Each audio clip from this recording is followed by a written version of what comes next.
ನಮಸ್ಕಾರ ಕರ್ನಾಟಕ. ಅಂತೂ ಇಂತೂ ಬಿಗ್ ಬಾಸ್ ಅವರು ಒಂದು ಏನಂತಾರೆ ವ್ಯಕ್ತಿತ್ವನ ಉಳಿಸ್ಕೊಂಡ್ಬಿಟ್ರು ಅಂತ ಕೂಡ ಹೇಳ್ಬೋದು. ಏನಕ್ಕಪ್ಪ ಅಂದ್ರೆ ಇಷ್ಟು ಜನಗಳ ಓಟ್ ಏನಿದೆ, ಆ ಓಟಿನ ಪ್ರಕಾರವಾಗಿ ಇವತ್ತು ಹನುಮಂತು ನಮ್ಮ ಹುಲಿನ ಗೆಲ್ಸೇ ಬಿಟ್ರು. ಸಾಕಷ್ಟು ಅಭಿಮಾನಿಗಳು ಫುಲ್ಲು ವಿಡಿಯೋ ಹಾಕಿದೆ ನೋಡಿರ್ತೀರ, ಫುಲ್ ಜೋಶಲ್ಲಿ ಕಿರ್ಚಾಡ್ತಾ ಇದ್ದಾರೆ.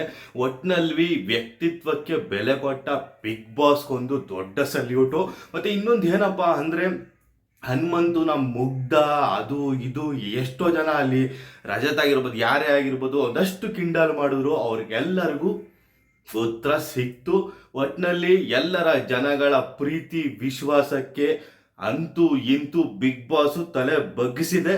ಒಟ್ನಲ್ಲಿ ಹನುಮಂತು ಗೆದ್ದಿರೋದು ನನಗಂತೂ ಸಿಕ್ಕಾಪಟ್ಟೆ ಖುಷಿ ಇದೆ ಗುರು. ನಿಮಗೇನು ಅನ್ನಿಸ್ತಿದೆ ಅದನ್ನ ಕಾಮೆಂಟ್ ಬಾಕ್ಸ್ ತಿಳಿಸಿ. ಆದಷ್ಟು ಈ ಒಂದು ವಿಡಿಯೋನ ಶೇರ್ ಮಾಡಿ, ಲೈಕ್ ಮಾಡಿ, ಕಮೆಂಟ್ ಮಾಡಿ. ಮುಂದಿನ ಅಪ್ಡೇಟ್ಗಳು ಕೊಡೋದೇ ಬೇಕಾಗಿಲ್ಲ. ಹನುಮಂತು ಗೆದ್ದಿದ್ದಾಗಿದೆ. ಎಲ್ಲರಿಗೂ ಶುಭರಾತ್ರಿ, ನಮಸ್ಕಾರ.